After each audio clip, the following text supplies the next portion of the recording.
welcome to No Ordinary Woman Chat Show. I'm your host, Miss Kazmak.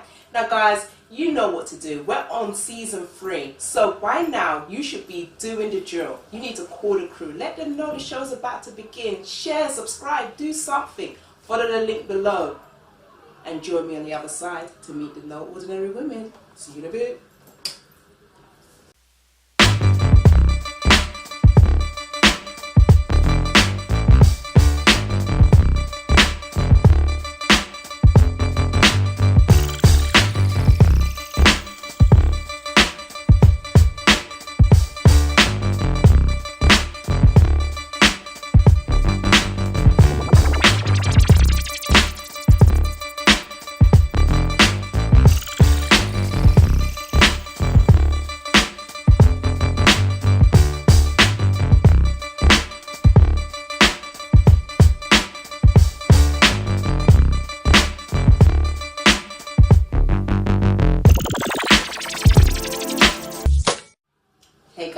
Welcome back to No Ordinary Woman Chat Show. We have some amazing women on the show today, like seriously, .com. I mean, not advertising anybody else, but you know, we have some amazing women. We've got some women that are doing some fantastic things out there in our society. Now, you guys know how it is. You learn so much. So let me stop gassing and allow you to meet the guests on our show today. Hey ladies! Hi Cass, how are you today? I'm good! I like this colour coordination, like the dark blue, the sky blue and everything else. Was this like a planned thing? Semi. So how come I didn't get a memo? Oh no, you kind of got to do your thing. Look, it's your contrast. Your show. Where's background to you? You're the Beyonce, we're the under Kelly. Hey, yo. Listen, I ain't trying to share no background. Beyonce is Beyonce, I'm Cass Matt, y'all. Yeah. I want to be Kelly. We'll share. Okay. So, do introduce yourself, Elizabeth. Yeah, hi, I'm Elizabeth. I'm one half of Periodical Diary, and we're going to talk about that today. And I'm Kaye. I'm the other half of Periodical Diary, and yeah, we'll be talking about that today. Yeah. Okay, cool. So, how did this name come about? I mean, first of all, let me stop. How did the journey begin? What is Periodical Diary? What is it? What is Periodical Diary? Well, I would say that we are an online resource. We basically work around menstruation. We talk about period empowerment. We realise that there's a gap in the curriculum and we're here to fill it, basically. Definitely. So, yeah. AIM has been the #1 resource as far as we're concerned. That's our passion. Yeah. And you asked us how our journey began. You said, Yes. Well, we actually started off as work colleagues. We were kind of pulled in on as a comment to do a special project, and we kind of bonded on that. And I guess our project that we was on was about working with vulnerable people, particularly vulnerable women, families and young people, and that was sort of our passion. So if you're religious or you're into spiritualism, I feel like it kind of brought us together because that was really our passion. And then just through discussions and stuff that was out in the media at the time when we first started, that role we was at work, that we were actually, oh my god, like women, something natural like periods, these areas are not being addressed from very young age. Yeah, so basically what we did is we realised that there was a bit of a gap there. We also realised that people didn't really want to talk about it. And the more that we spoke about it, we realised that we'd had similar experiences, similar things that had happened to us and similar ways that our families had reacted to when we'd spoken about it. We were like, actually... Could you give an example in terms of with a family? Yeah, I can. So for me, it was, I started really young. It's just something that's not really spoken about. Like my gran would cringe if you said it and there was a man in the room. You know, like it was that although men know, they don't know. It's like this secret, non-secret thing that we're doing. Whereas my family, my immediate family, so my parents, very open. You know, we would talk about it openly. And every time I say, if my dad said to me, oh, I'm not well, and he would say, why? I'm like, oh, well, I'm on my period. And my gran would be like, Lord God, you can't say that. No. And she'd wait for him to leave, and then she'd tell me off. And she'd be like, you can't say that. But he knows. But it's crazy that how we don't address the natural things that us as females go through. Do you know what I mean? Because that's just like, I mean, all women go through that to a certain extent. Do you understand what I'm saying? The thing is that the stats say that 50% of the population menstruate. So 50% have periods, we know that. And of that 50%, 23% are on at any one time. But we as big women would be hiding it from each other unless we're friends. So you know, you're sitting at a wedding, you're on, you need to change, you're shoving it up your... As a big woman, sitting in a table full of other big women, we're hiding it from each other. And it's why. And then when you ask people, when you challenge them and you say, well, why? No one can really say. It's just one of those things that's sort of there. It's stigma that's continued over and over. It's been perpetuated over societies. Not a society, like generations and generations. I mean, like for me, when I started my period, oh my God, I'm bleeding. Oh my God, Mum, I've got 4 brothers and the only girl. I needed my mum to bestow this knowledge onto me, and she just said, oh, if you get pregnant, now you're on your period, you're going to get pregnant. Oh my God, like, I just need to help me today. I won't think about it. I went talking to boys and at the exactly, I was on my books. So, hearing that from my mum, I was just like, oh my God, and that was it. I mean, I'm now, I don't look it, but I'm in my early 30s, but till then, thank you, I'm still waiting for my mum to give me the next half of that conversation. What happens? Like, even things when we've been discussing and things that we try to put out on our platform, on our page, Periodical Diary. Just to say it. Instagram, Facebook. That's what you're social media. You just put Periodical Diary, all one word. Instagram, Facebook, Twitter. We've got a blog. We've got a series. periodicaldiary.wordpress.com. Okay, so you blog about everything. So we blog about it. So any up-to-date articles. It's not, although we're aiming at young women, there's actually a lot of really informative articles that we place on for all women. So you know, like it could be anything from different yoga positions to do, while plants on that would help you. So do you give tips and everything else? Yeah, we do series. We've got 2 series. Well, we've had one that was really popular on health one. The health one. So basically what we did is, so the beginning of each month, we have a small series that runs for the first week. So in April, it was about fitness. So we spoke to a woman that's training for the marathon.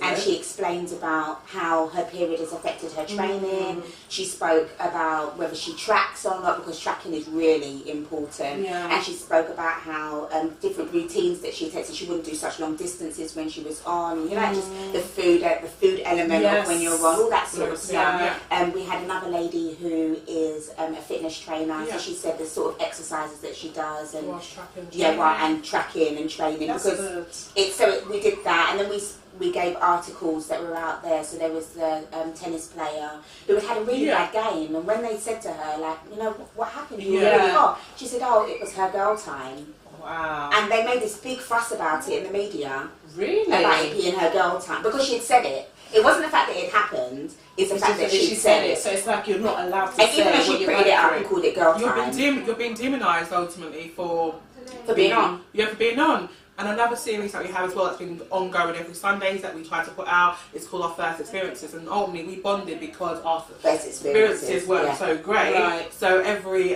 Sunday we have people that come out and talk about their first experiences from a whole range of different areas. So if anybody ever wants to contribute and talk about their first periods, please contact us on the platform. Make sure you guys follow. Definitely. Because we've had some really good ones. Powerful ones. And it shows the difference. And it shows actually the level of empowerment that they get from that first experience. So we had one where her mum, Mary 30. she had a party. She had a period party. So she came on, and her mum went and got a bucket of KFC. Got the neighbours from next door. little pink lemonade. And she had like a coming into a woman. Yeah, but you know, wow, that's amazing. She was very much like, you know, it wasn't a hush-hush thing. And you know, it was like, you're a woman now. And it was that. It's that celebration. And I know that girl personally, and she's a very extremely confident person, but I think that comes from having a very supportive family, especially about stuff like women, what we go through. So but do you think as well that it's a bit of a culture issue as well? Totally. But the thing is though, she's Nigerian, so I was, to be honest, being black myself, African, obviously you're Caribbean. What she's saying, our experience is a bit different. I had a twin. What's that supposed to be? Basically, my mum was open about it. My family have kids. That's it. So it was very it was very open about it. I started really early, so the conversation was well, I'm trying to think of the word to use just in case she's watching. Yeah, which will be. Her conversation, the conversation that we had was very much like your body is becoming a woman. Yes. So it was very matter of fact. She said, you weren't a woman, because I was 10, but your body is becoming a woman. So we had a very, and as I say, we spoke about it very openly. And I think maybe for my friends, I would say stuff in front of my friends' mums and they'll be like, why are you saying that? But it was like we were very open, and I think that's the mix that she was saying. Yeah, more so, not because because we're all one nation sort of thing, right. but just more about yeah, we are no divisions here. Not on Kaz's show, not at all. Anywhere else maybe. One love. But I guess what I was trying to say is that being African, and I'm not saying all Africans are like that, disclaimer, but just from my experience is that it's very much, you don't talk about sex, you don't talk about boys, you don't talk about boys when you're in your 30s, and it came with like periods don't even have that sort of conversation. There's no platform. There is no subtitle. Subsection. It's either like you're on your period or woman, where's your children? Yeah. Where's your husband? But then also, going back to what you were saying in regards to your mum, where she gave you feedback and educated you. Yeah. But I find that it just depends on the individual Definitely. of your mother, because some of them may not have even been given that advice. They have to figure it out themselves. And I'm sure you guys have come across that. There's such a gap at the moment. Not at the moment, there's such a gap anyway. So you've got the schools which are doing what they have to do, and part of what they have to do is talk about the reproductive system, and that's where period comes in. So it's, you have a reproductive system as a girl, and your body does this. It comes out through the tube, line of sheds, full stop. There isn't any of the emotional stuff. There's none of like the hygiene stuff. Who told you how often you were meant to change? Like, who told you like the sort of stuff that you were meant to, like, do they know about moon cups? What's a moon cup? Do they know about reusable pads? There's like all this other stuff, all this eco stuff that's out there that isn't spoken about, and it's because they're pitching it because they have to at a particular age, and then they've ticked the box and they can put it in the box and they can move on. And then you've got the home life, which is, they sign a form to say, yes, I'm happy for my child to talk about sex education and the reproductive system. So they feel, well, you're getting the biology lesson at school, so they're going to deal with it. I'm just going to supply you with the material. So, you've come in your period, here's a pad, get on with it. It isn't. And that's why Periodical Diary is here. That's what we're trying to do. So what we've done is we've seen that, and we've said, you know what, if no one's going to help, well, we're going to help. And let it be somewhere where you can go and look, and you may be like, oh my gosh, I thought I was dying. But when you read other people's stories and everyone thought that they were hemorrhaging and dying in the toilet that day, other people's going through the same thing. And then it's well, actually, do you know what? I'm not strange, and and then just little tips along the way which will help you kind of make your periods a little bit more bearable. Some people have excellent experiences. It has to be said. I don't want to be like everybody is cramped on the floor, rolling in a dark room listening to at one point or another. Not on Jonesy, but we've all struggled at one point, haven't we? And I think this is why our platform is so pertinent and so important. We need to have a platform where people can come and talk about what they're going through, get that advice, get that connection, get that links, or even have something that they can go home and talk to their parents or their family. Trigger a conversation. I read something and I'm not sure what they meant by moon cups or eco. Mum, dad, whoever, auntie. Get involved. And that will help bond whatever relationship they've got in their home lives, because not everyone has that, and if they can have it, this will foster a way of moving forward too, and that's what. So do you guys go out into schools as well? We're working on that at the moment. We are working at the moment. We've done some research with one school actually, and that's been really of an eye-opening to see like the lack of information that they have. We found out, we've asked them, what do you use? Because obviously before we go into school, we want to see what is out there. So in terms of the curriculum and stuff contacting the school and working with one of the seniors of that school, and it's actually their resources come from Channel 4. Yes, that's right, Channel 4, which is, it's not even BBC, which is a state-owned company, it's Channel 4, which is only a private organisation. I'm not saying they have any sponsorship deals with anyone or nothing, but actually we're coming from that. We're not sponsored by any major brands. This is something that we're passionate about, and we just want to share that knowledge and empower them. That's why our aim is to go into schools. We've got a connection with a school charity, so when we do our donation drives, we'll be able to provide these sanitary wear to the schools via the school charity. So we are slowly getting into schools. That's fantastic. So any schools, that's colleges or anything like that, that needs somebody to come down to talk hit up on these girls because this is their profession and they're passionate. You can hear them. Do you know what I mean? So hook up, and they will gladly come down and educate your girls. That's what we're and do you educate the parents as well? Definitely. Parents, teachers, there's lots of conversations. We've had connections with teachers where we're sort of saying, well, what do you do? What provisions are there? And a lot of the time it's a bottom drawer somewhere or a locked cupboard somewhere. But we're saying, you know, there needs to be a little bit more education in the school. Even just provisions, even just having, you know, the special bins that you need. Yes. A lot of the schools don't have that. They're really expensive to do. But, you know, there's some schools that have made like little stickers so you know which bin, which cubicle to go into when you're on, so that you can put your stuff away. Oh, they do they? Yeah. It's actually the school created that initiative, and because of the fact that the kids had said, look, we need this. Yeah, we need it. And that's more secondary school. Yeah. But these are the things that other schools can learn from, and we're here to give that advice. And we pick up something and we're able to pass it on, so we're acting as a connector. That's fantastic, because I remember slightly going off a little bit. There's a company in Bristol, and they've actually made a women's policy that any women that are on their period, that they can have time off and things like that. Excellent. Do you think that's something that needs to be kind of integrated in many different organisations as well? Because, you know, obviously we all have different mood swings, we all go through different things, and, you know, things like that in terms of when you're on your period. Yeah. Do you think that's something that needs to be implemented within the workforce? I agree with you 110%, because that helps to sort of push what we're trying to do on a great level, because if it gets embedded within businesses and their policies, it makes having a period the norm. And I know places like Japan and other places have started putting such a policy in anyway. Sweden were also looking at putting that in, but also like just from again and sort of like from my research and speaking to women out there who do have maybe heavy periods, one of them saying that when she goes to work, she's got to take a second pair of trousers with her because she bleeds so heavily.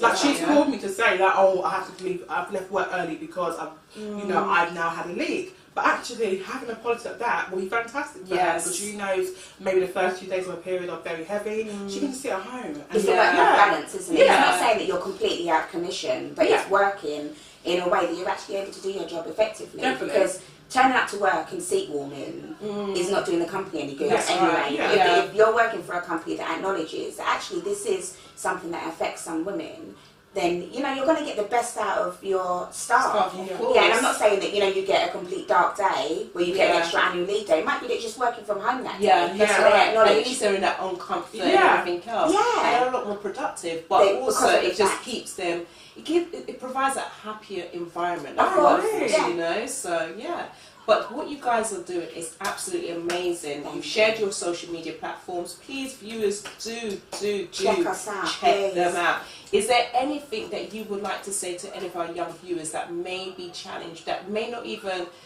you know, have a mum or anybody, a role model that they can actually speak to in terms of dealing with their periods and things like that?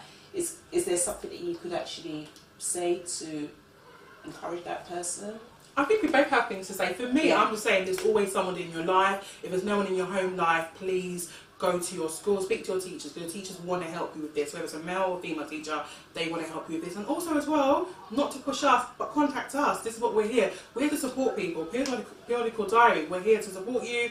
We know what you're going through. We can support you, whether it is to provide you with free sanitary wear, speak about the emotional side of what you're going through. That's what our platform is there for. But if you feel you can't reach out to us, please go and contact someone in your school or one of your friends. Just speaking about it will help break the stigma.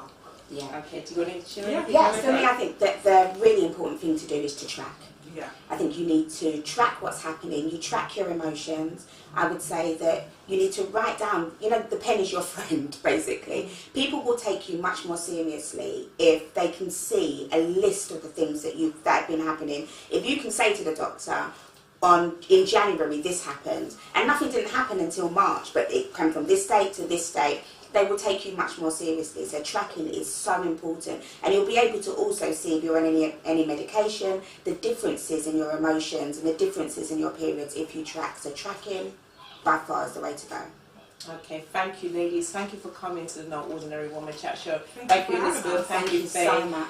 The information and knowledge is so needed, and we We salute you. Oh, Thank you. Thank you for the platform. Appreciate You're very it. welcome. So guys, you've heard from these awesome women. Do check them out, support them, because at the end of the day, you may have a young girl and you may need that information to be able to educate that child. So check them out. Anyway, don't touch that dial. I'll see you on the other side. See you in a bit. Your body's changing. That is true. There's really nothing you can do. It's been decided that it's time to leave some parts of your childhood behind. Do not worry, do not fret. The journey that has been set is one that you will not forget. You're becoming a woman. You're just not there yet. The switch has been turned on. The organs have begun to send the hormones' chemical messengers along to the ovary so that you can become a mum. Okay, stop right there. You must not jump the gun. You've got lots to learn, and your life's only just begun. There are rules you need to adhere. Rule number 1 is please don't go there. Because although you may now have the ability, you lack the mental capability. To deal with nappies, ugh, so sad. You'll be wearing your own, and they are called pads. Are you happy with your transformation? Are you finding it hard to cope with these adaptations? The cramps, the pain, why do we have to bear this? It's not as if we were asked. It's just not fair, miss. Your mum can help you. She's been there too. You won't be alone. She'll help see you through. Try not to have a sweet tooth. Leave the junk food and don't be a sleuth. Exercise. Eat fruits and vegetables each day. It will help keep the period blue moods at bay. I know this period business to you must seem strange. Help is at hand for you at this stage. In the form of a book called Girls, It's Time for a Change. Hey guys, welcome back to the Not Ordinary Woman Chat Show. Now I hope you had a good little break and you was well entertained by our ladies that we had previously. But right now we have another Not Ordinary Woman who is doing amazing things, especially for those who've just graduated. Yes, you graduates, this is the woman that you need to be connecting with. Her name is Irene. Hey Irene, what's good, girl? I'm good. Thanks for having me. You're very welcome. You look so stunning. Thank you. Oh, you know what I love about this show is that I meet some amazing women, but not only are they just amazing, they're just beautiful inside out. I just sense this like connection. Like this woman is going to help so many people. She's going to help me out. And anyway, That's the plan. That's the plan. Oh, praise be to God. So let's talk about you. Let's talk about your organisation. It's called the Lot Graduate Group. Yes, the Lost Graduate Group. Gosh, where do I begin?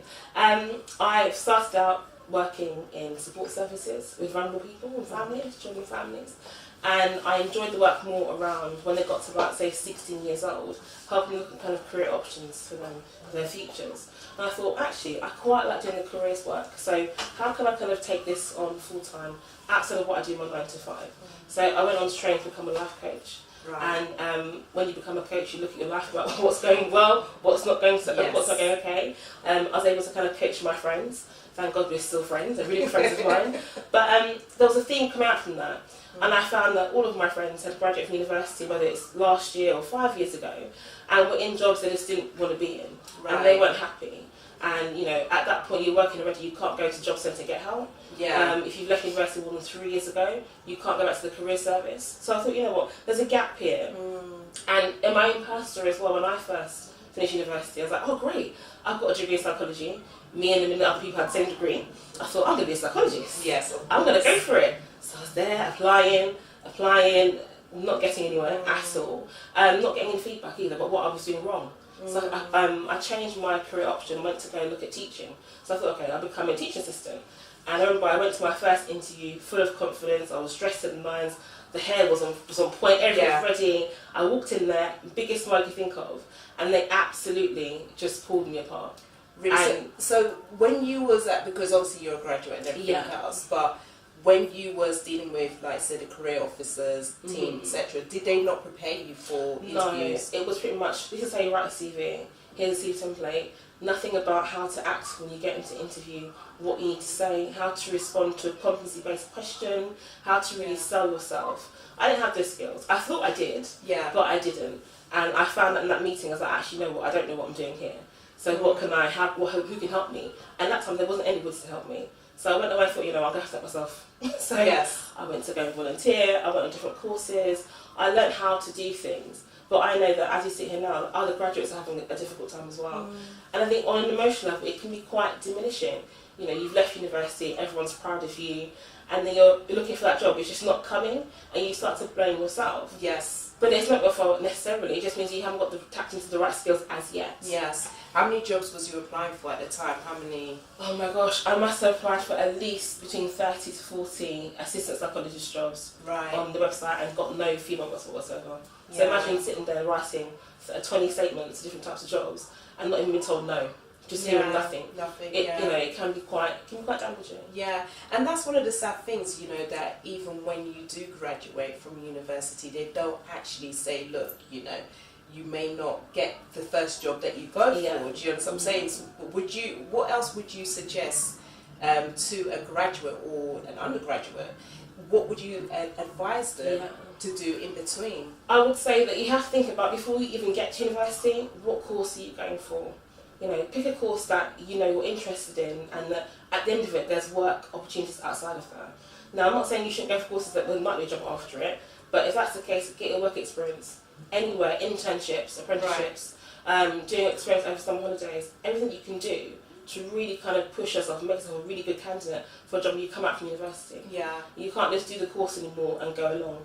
It's a lot of competition. So you have to really look at yourself and really build your own skills that way. Yeah. So how long have you been running your business now? Since, November 2015 I started. My first client was my sister. I know, cheesy, but anyway. And she actually has a degree in financial maths and business. Right. She has a first class degree, and was finding it really hard to get a job. Wow. So we sat down, she allowed me to coach her, which is really kind of her, and now she works at a really big firm. I'm not going to say what firm it is, financial firm, and she's really happy. That's so it's definitely, the coaching works. I think when you sit down with somebody, look at, actually, what are you good at? What do you enjoy doing? What are all your skills? And bring that all together and put it into application form or interview techniques and practice. And at the end of it, she's got her job now, she's really happy. That's fantastic. So how could our viewers connect with you? Social media platforms. Oh, okay, right. I've got everything. So the website is www.thelostgrad.com. I've got the same name Facebook as well. At the Lost Grad Group on Instagram. I've got a Twitter account as well, So just tweet at me or drop me an email. Let's have a chat about what your career options are and talk about coaching. And also I have an online platform as well, which is called the Lost Graduate Group itself. And that's all about graduates coming together and sharing, success stories or even difficulties or places to go and network or advice about where to apply for jobs. So come together on that platform as well. And that's, you join that by going to the LinkedIn group and adding yourself to the team, and I'll accept you. Of course I will. Excellent. Thank you so much. So in regards to starting up since 2015 and helping your sister out, what challenges have you found with other clients? Has there been any other challenges? Yeah, I think, so when you coach somebody, it's not about telling them what to do. It's about guiding through a conversation about what they're good at and what they can do. And I think a lot of clients I meet, I'm like, oh my gosh, you're amazing. You've got all these skills, you've got all these interests. But when you talk to them, they're like, oh no, I don't have that. That's not me. Yeah. So a lot of it is around confidence building before we get to that point where you actually can apply for a certain job. I've had clients that come to me, they're earning, let's say, around, £18,000 and wouldn't never think to actually apply for a job that's worth 32k. I'm like, why not? I'm on 18 now. How am I going to get to that point? If you don't try, you don't know. Yeah. So the challenges for me have always been about building their confidence to a good place. And then work with them to really go for jobs that they really, really want to be in and that they're really passionate about. Excellent. So in regards to you now being able to bridge the gap, because I take it that's like a mission statement, right? Bridging the gap with the lost grad and then obviously to get that kind of job that they really want to go for.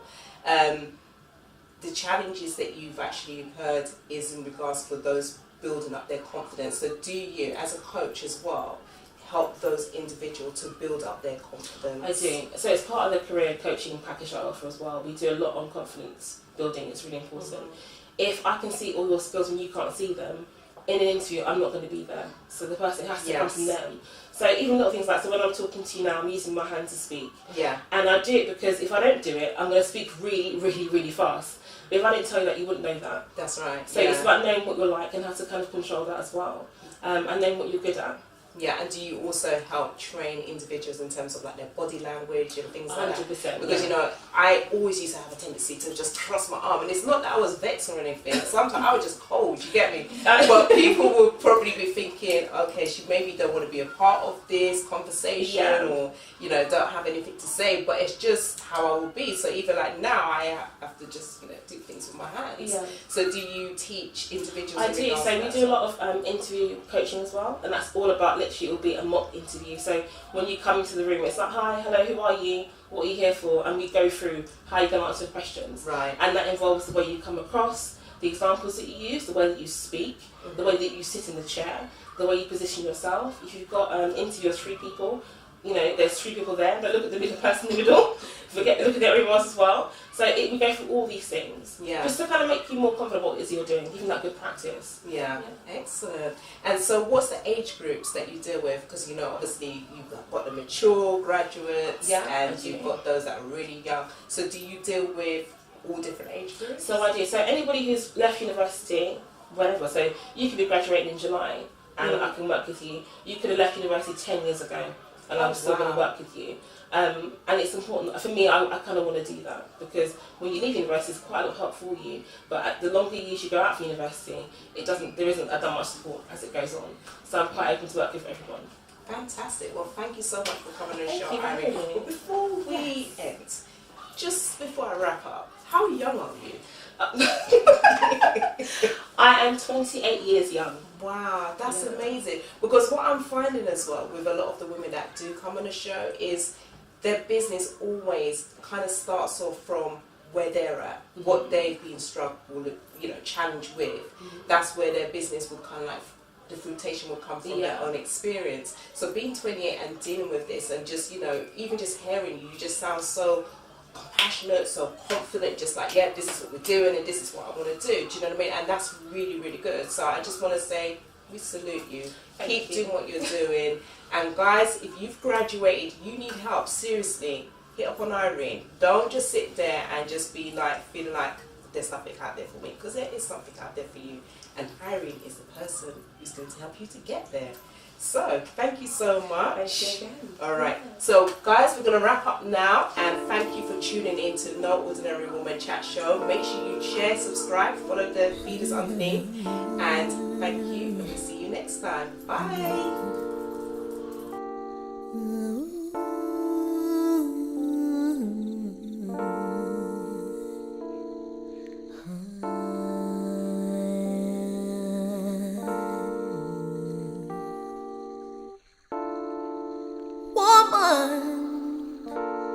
You are the key. It's only natural.